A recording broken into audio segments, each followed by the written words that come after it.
Hi, I'm AJ, and I'm oblivious.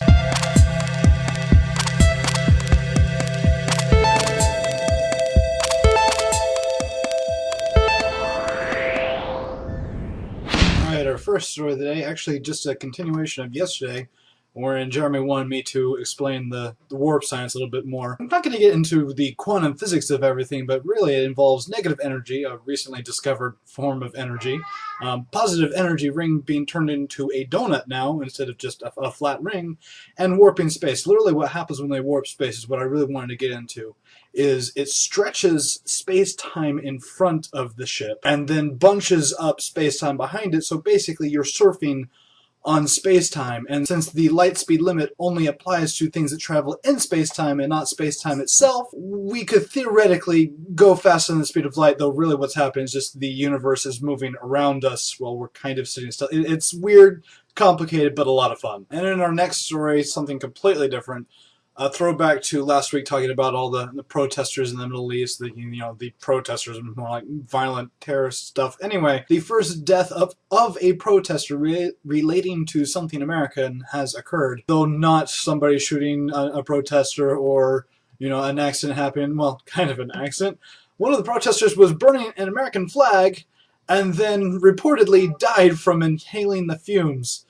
I really shouldn't laugh. Somebody has died, but this is completely stupid. I mean, one of the quotes about from this protester group is, "The U.S. must make a law against blasphemy, or we will not let the U.S. consulates in Pakistan function." I'm sorry, I think you completely missed the whole freedom of religion thing that we have here in the States. Either that or you just completely don't understand it. Freedom of religion! And another throwback. The Chicago teachers' strike has come to an end. Well, kind of.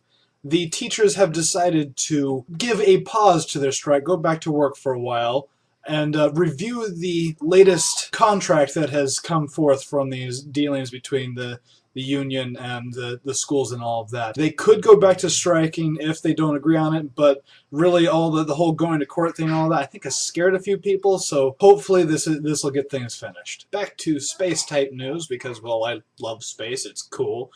And, yeah, I'm going to be going back to that again later. The largest light telescope has been put into operation ever built. Set in Chile, its first test run captured light from 8 billion light years away. Holy crap. It's going to be going even further, doing a dark energy survey. The main point about this whole telescope was to ascertain the nature of dark energy, which, if you don't know about that, look it up, because it's absolutely complicated. It takes way too long to explain here, and really explains how the universe is going to end, so good to know about. And we're going to reel it back to Earth with a little bit of Dennis Hopper news. Now, I know he's passed away a while ago, but still making headlines with giving his $2.8 million fortune to his 9-year-old daughter.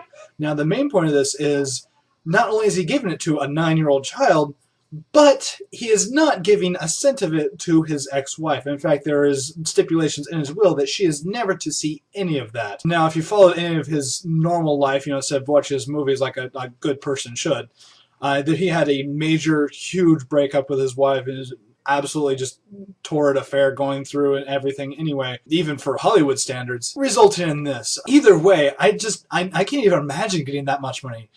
What would you do with $2.8 million as a kid? Hopefully they put it in like a fund or something. And speaking of controversial wives, we're going to head over to Cambridge, Massachusetts, wherein a researcher has decoded an ancient papyrus. I won't translate it more, but it was kind of fuzzy and stuff too, so anyway, the main thing about this is he translated a phrase that says, "Jesus said to them, 'my wife.'" Now, this is supposedly taken from an ancient Coptic gospel. So this would, if it was validated as actual in time period, this could just turn a lot of Christianity on its head. Really, I don't have a problem with this, but that might just be because I'm Mormon. And if you don't know what I'm talking about, ask us down in the comments section down below. This should be exciting. Speaking of Mormons, Mitt Romney, of course. Been in the news recently for what the mainstream media is calling the secret Romney tapes, wherein he says that a large portion of Obama's plan is attractive to those who don't pay taxes. Really? He said it at a convention? It just didn't happen to be covered by the press at the time. Somebody had a cell phone record it, and then the press saw it and were like, "Oh, why weren't we there?" And calling it the secret Romney tapes, basically just because they missed out. Really, I'm actually not surprised by this, and it shouldn't be surprising to anybody who's been following politics and looks at the country as a whole. Of course, people who don't want to pay taxes, who want to stay on welfare and all of that, are going to vote for Obama because he's their meal ticket. For the rest of us who have to pay those super high raised taxes, on the other hand, should probably go for Romney. And for our last story, back to space before I get really mad and start talking about politics again. A world record, and I don't know if you can call it a world record, a celestial record? I don't know, has been set by NASA astronaut Sunita Williams by completing the first triathlon in space. She actually participated with the Nautica Malibu triathlon going on at the same time on Earth, and got through it. She did a stationary bike that they have up there for exercise. She did a treadmill for the running part. She couldn't really swim because, well, you can't really swim in space. The whole problem with water not obeying normal rules and all of that. But she did lift weights to the equivalent of swimming and finished. So, yeah, good job, Sunita Williams. Thanks again for joining us. Like if you liked it over here. Favorite over here. Subscribe up there if you're watching on YouTube. Please watch on YouTube. Share us with your friends because, that's how we get bigger and all of that. And once again, be aware.